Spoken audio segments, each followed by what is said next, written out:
to Windermere. I'm Craig.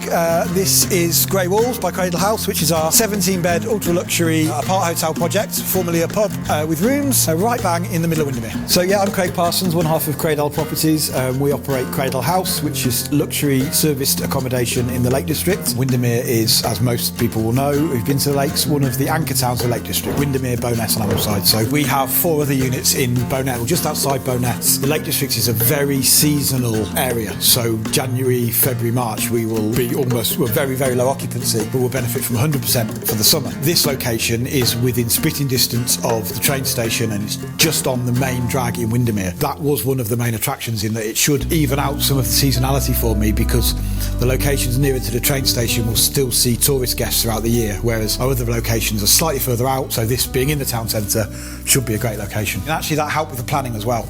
So when we came to the planning, I can't fix the Lake District's parking problems as much as I'd like to. The only objections we've received to the planning really were about parking, and actually it helps us that the train station is on the doorstep, so we can encourage sensible, sustainable travel, and we might engage in some discounting for those that arrive by train. The bus routes, the buses pass by the front door, and actually for the conversion of the ground floor, which historically was a bar and a restaurant, there were no objections to removing of a pub, because from my doorstep I can see 4 more. So there's no objections to that. It's great facilities. We're building it to an Aparthotel style. I suspect the kitchenettes won't get used very much because there is such great offering in the local area, and we'll be encouraging that as well because we want to support the other local businesses. The site had been empty since the pandemic, so it'd been empty for 4.5-5 years. So yeah, the state it was in, the state is the operative word. It's a very old building, as I'm sure you'll see on some of the video later. We think we can get back to 1850. Certainly we've got photos back to around World War I. It had been operated initially as a hotel, initially a residence, then a hotel, and then latterly it was more of a bar with rooms, pub with rooms. It was owned by a big pub company. I think they'd done a moonlight flip.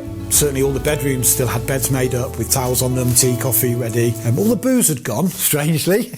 And I think even the vagrants that had occupied for a little bit had left the absinthe. I don't think anybody wanted that. That was behind the bar. The bottle of absinthe left. But when I got the keys, the bar was still there. The glasses, the pumps, all the cellar equipment was in place. The commercial kitchen was in place. All the rooms still had beds, all those sorts of things. And it had just been left. The brewery had used VPS, one of the vacant property people, to come and look after it, who'd shaved an inch off the bottom of the doors to allow the mould to spread. I mean, the air to flow. I had so much mould on every wall that I think Porton Down were interested in coming and sampling some of it to see if they could use it for chemical weapons. Not a nice place to be. Face masks were mandatory when we came in just because it was absolutely minging. I mean, even today we've got airflow, and we've had for months now. I came back in after Christmas and the inside walls are dripping wet because of the moisture. The slate roof not been well looked after, lots of damp, lots of ingress, to the point where there's some ceilings behind me that have come through before we'd even bought it, which is great because it put a lot of people off, which is what you want. You want a problem that you can solve. As I said earlier, we bought it from a brewery. It had sat empty on their books, so we did a deal with them. So the purchase went through relatively quickly, and we had some access during the legal work to allow the architects to get started on getting some drawings, because the building had no drawings, so we couldn't really decide what we wanted to do. So we were able to get some drawings done. That took, because it's a big site, that took I think 2 or 3 days for 2 blokes with the Matterport cameras and what have you to get some drawings and then convert them into CAD drawings that they can use in AutoCAD. And we work with the local architects, Graham Anthony. They've been great to get on with, and they're sensible and they're local, which is great. And one of our biggest challenges is that new concepts don't get up here as quick as they might get to other places. So explaining to people what an Aparthotel is has been, you kind of have to push at people and feed them the information. So the planners initially thought it was 17 residential units, and wanted 17 sets of planning fees before they would validate our application. Up here the planners are not the council, it's a national park, so it's the Lake District National Park, who I've never had any problem with other than this to and froing, but others say terrible things about planning's a nightmare and blah blah. Actually, if you work within the local plan and you work with them, they want the area to succeed. The local plan's clear. Tourism is a must up here. It needs to be balanced, and we could probably do a better job of balancing it in places. Anyway, common sense prevailed eventually, and we paid one planning fee. Planning went through literally 8 weeks and 2 days. It took a little while to go through planning, get the drawings done, go through various iterations of what about if we move that, do we do this, what can we get in, because the intent is not to create as many rooms as possible to ram things in. We want to be at the higher end of the scale. We're not a bed factory. We want to be about luxury finishes, so German kitchens, granite worktops, premium paint finishes. We want to be that luxury stay because there's plenty of good stock in the lakes already, and you've got to be you've got to be above that. So we're now at a stage where rip-out's complete by and large, and most of the variations are known. I think the one thing I would change differently is I get a QS involved earlier to give me a better guide. But because the schedule of works was so detailed, we could see where all the costs were, line by line. We weren't prepared to accept tenders back with one big number or one big number per section. The reason they're itemised is we want a price per line. And by this point, George Emsley from Emsley Property had joined me as a project manager. George is site visiting every 2 weeks, and then once a month having a valuation meeting. So my name is George Emsley. We are Emsley Property Limited, and we are a project management consultancy. The most important part, I believe, with a project like this is your contract and working with the right contractor. If either of those two things aren't correct and you're not using the right one, you're going to have big problems. So that's been our main focus, really, has been in getting a watertight contract and working with a really, really good contractor, which we are doing on this project. He's a bad cop, I'm the good cop with the contractor. That seems to work so far. Yeah, basically we come up with plans. If we want something to be a certain way, or we've got a challenge to overcome, like a variation or something like that, the best way to play it is good cop, bad cop, where I pretend I'm the bad guy. Yeah, I don't want to speak too loud because the contractors are in here, but that ultimately ends up us getting what we want. I wouldn't say we've come into challenges. I think the first couple of months were challenging because we were uncovering a lot of variations. So that's when the property's been stripped out and you're exposing everything that you physically can't see before you've signed a contract and before you've done quoting. So a lot of those variations were structural works, and the variation quotes that we were getting in seemed very, very high. So we had quite a few challenges around the quantity of variations, the cost of the variations, and I think we've mutually agreed all of them now. There's been some compromising in places and some disputing of costs. So there was a large amount of asbestos which was hidden, and then there was a large amount of asbestos which was also in a report. So that's one example, and I think we've been waiting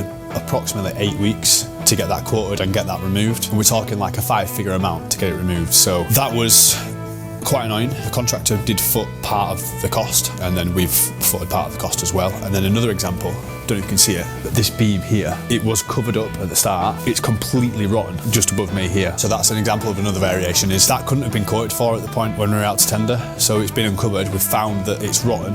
So we've come up with a solution, a cost-efficient solution of how we can remedy it, and it's not going to cost Craig a fortune. But ultimately, me and Craig are now happy, and the contractor's happy as well. So we're doing the process professionally as if we were on development finance, which when the monitoring surveyors have been appointed for the development finance, they've looked at it and gone, bloody hell, I wish everyone ran their projects like this. This is really easy for us to understand where you are, and we can go back to the bank and say, we're confident they're running this job properly, there isn't going to be a problem, this will complete, and there's a proper process in place. So we can stand behind the valuations that have taken place to date because we can see the progress, not just, well, this is where we are, can you finance the rest of it? This would have made an amazing HMO. And actually, in the summer months, if you do 6-month ASTs in the summer, you'd clean up on a decent professional HMO. I went to look at some properties before here that were being used as HMOs for staff for the hospitality industry. Plus, there are locals. There are people that still live here. It's a 10,000, 11,000 strong town normally, and the younger generation can't buy houses. Same conversations as you get everywhere else because it's so bloody expensive. So I would have made a killing turning this into decent-sized HMO rooms. I'd have probably got 30 rooms in, 25, 30 rooms in. The local plan says tourist beds can't be removed without good reason. The fact I could make some money is not a good reason not good enough reason for the Lake District. But the building's got heritage as a hotel, and I've got photos and prints from the local history group going back to the 30s of it as a hotel. And actually, we used to have a grand gardens out the back. There's a big grand stairway that went out into the gardens where there's now an assisted living scheme actually built in the 80s. So that's what we went for. It's what I wanted to do. It's how we want to operate. Our end game for this part of our property business is to create 5 or 10 sites that operate as high-end holiday lets in the lakes and have that operating as an operating company, so that in 5-10 years time I can sell the operating company and maintain the leases. Using it as an apart hotel fits. It's in keeping with the area. It's what the local plan says, hence 8 weeks and a day for planning. The other strategies might have made a bit more money. There'd have been more grief to get planning. I received a very interesting, threatening phone call. My number, the first thing we did was put branding on the front, and my phone number's on it. I was at Donington Park watching some racing. Local rings up, leaves his mobile number. So he's ringing from a number and basically issued some threats about you need to watch your site and blah, blah, blah. Not from round here, that sort of conversation. And I just pointed out very politely, I'm turning it back to what it was in the 1930s, and unless you're 100 years old, therefore before you, it was a hotel. I'm turning it back to a hotel, albeit a modern variant of a hotel. And this chap rang back and threatened me again, at which point I thought, well, you're stupid enough to ring me off your phone number. I'll let the busies go around and have a word. And being Cumbria and being old school, the local busies looked his phone number up, went round. Well, in fact, they rang me back and said, we know who he is. And they went round and had a word with him and said, you can't be doing that. And more importantly, they provided me with some reassurance. He won't go round to your site. He won't damage anything while it's unoccupied. Equally, we've had great comments from other neighbours, particularly those opposite and those next door, really looking forward to having the building back and being in use. You've got to show people that what the newspapers are showing you is not what we're doing. There's lots of below average, but they priced accordingly. They're finding the worst example and we're offering the best. There's lots of nice. You need to be well above nice.